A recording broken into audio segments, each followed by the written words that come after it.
Hello everyone, it's time for us to go and take a look at the iPad mini 7 and compare it against the M1 iPad Air, the iPad Air 5th generation, and see which particular iPad is a better one for you. Now this is a little bit interesting because the iPad mini 7 is the latest and greatest, but the iPad Air 5, was the M1 chipset iPad Air, which was really nice. However, that particular iPad is not being sold in the brand new market. So that is a little bit of an annoyance probably for some people, but still, regardless, if you can still buy the iPad Air 5, even in the description, there's a link down there. So if you want to pick up either one of these for the cheapest prices I find, links will be down in the description. You can get them from there and you can help support the channel at the exact same time. Now, starting off with the outside of both these particular iPads, the first thing to keep in mind is that the iPad mini is supposed to be this cheaper, well, not even cheaper, it's supposed to be a smaller type of iPad. The iPad Air 5 on the front was giving you a 10.9-inch liquid retina display. So that type of panel, that type of display on that iPad was very nice, and I personally did like having that type of iPad with that type of size. Having these types of iPads that are massive like this, they're not even that big, but they're very good looking iPads, which is something I love seeing. They have True Tone on it, anti-reflective coating. It's a very good looking tablet regardless. Now, with something like the iPad mini 7, this is a little bit of a different story because this is a smaller size tablet. With the iPad mini 7, this is giving you an 8.3-inch liquid retina display. Now, the thing with the iPad mini 7 is that realistically speaking, the only advantage with that type of tablet is the fact that it is a smaller sized one. Other than that, there's not really a big massive point of an advantage here.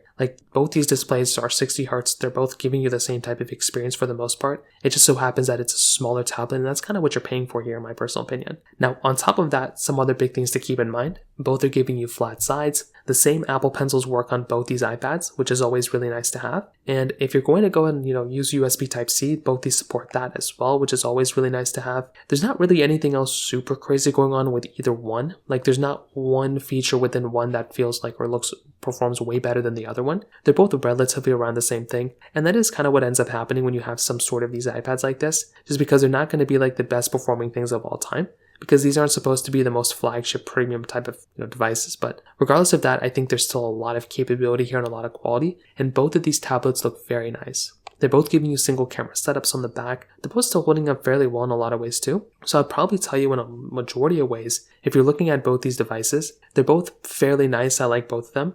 But I probably will tell you, if you're going to go through and if you're going to look at both, it probably makes the most amount of sense, in my personal opinion, to look at something like the iPad Air 5. I personally do like having an iPad like that one that's going to be giving you the overall better experience. So that is kind of one of those things to kind of keep in mind there. But regardless of that, definitely not the biggest deal in the world by any means at all. So from that side, that kind of covers it up there too.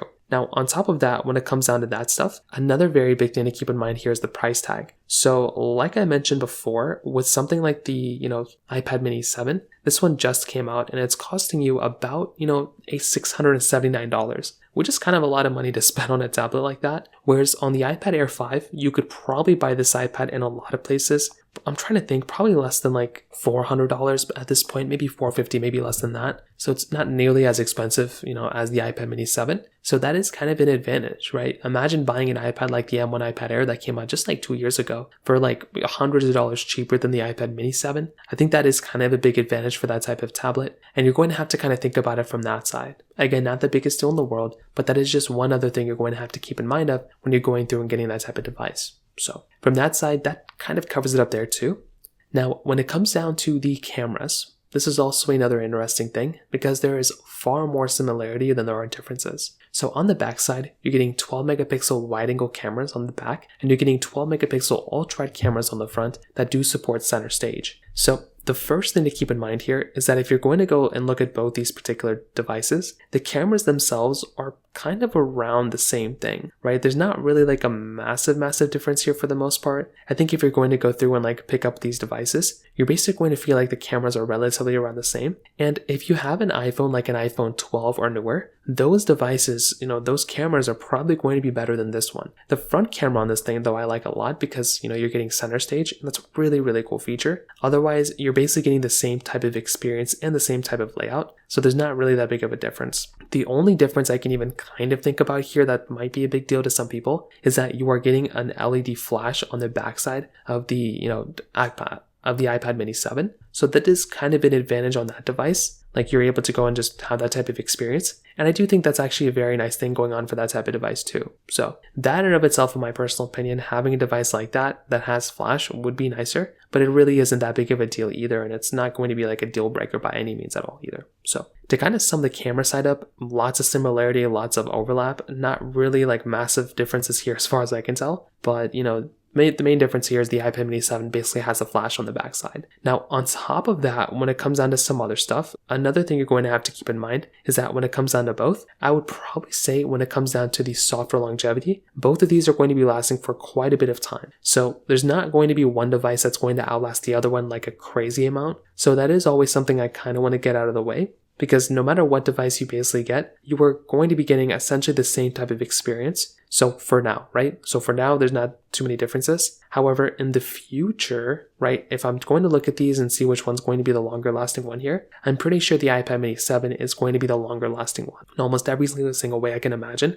that one makes the most amount of sense to me. If Apple's going to go and support one of these for a longer period of time, it probably is going to be the iPad mini 7, just because that one has a newer chipset. I mean, that one has the Pro chipset of the iPad, of the iPhone 15 Pro. So this is in and of itself a really big deal. If you're going to go through and get one, I think it would probably make a lot more sense for that device to get that type of experience rather than, getting something like the, iPad Air 5. Although, like I said before, the iPad Air 5 is still going to be supported for quite a bit of time as well. Another big thing to keep in mind here too is that both of these do support Apple Intelligence. So the iPad mini 7 is one of the smallest iPads you can get that does support, Apple Intelligence. The iPad Air 5th generation is one of the oldest iPad Airs that you can get that supports Apple Intelligence. So it is kind of an interesting layout here. I probably will tell you though, if you're looking at both of these from a performance side, you're really comparing the M1 chipset that's inside the iPad Air 5 to the iPad mini 7's A17 Pro chipset that was inside the iPhone 15 Pro. So personally for me, right, if I'm looking at both of these, I would definitely look at something like the iPad Air 5 as probably being maybe just a little bit of a, having an edge out in some cases, just because those cores are clocked higher. So with the A17 Pro chip, you're getting 6-core CPU with 5-core GPUs. The M1 chip was 8-core CPUs and 8-core GPUs. So that was a pretty big advantage on something like the iPad Air 5. Also, that was a desktop level chipset when that thing came out. So I would imagine that applications and everything would still perform kind of at a better level on something like the iPad Air 5 than the iPad mini 7. But for a lot of people, it's probably not going to be that big of a deal. And you're still going to be getting a really, really big, you're going to be getting a lot of similarity when it comes down to both these devices as well. So that in and of itself really isn't that big of a difference when it comes down to it either. So personally for me, to kind of sum up this whole entire comparison, what I'll definitely tell you is that when it comes down to both, I'm a fan of both these devices. Right? I feel like, Apple did a really good job with both of these, and there really isn't like a big massive difference when it comes down to it. It just comes down to the size, right? And kind of the price, right? Are you willing to spend more money on a smaller tablet, or do you want to save some money? Are you comfortable buying a used iPad or a certified refurbished one? Because if you are, then you can buy the iPad Air 5, and that might make a lot more sense for some people to go and, pick up. So from that side, I think that kind of covers it up there for the most part. If you have any other thoughts or questions, please let me know in the comment section below. Hit the like button, that'll mean so much, but definitely hit that subscribe button. More importantly than everything else, I love every single one of you guys. Hopefully I'll catch you guys in the next video. Peace out till then.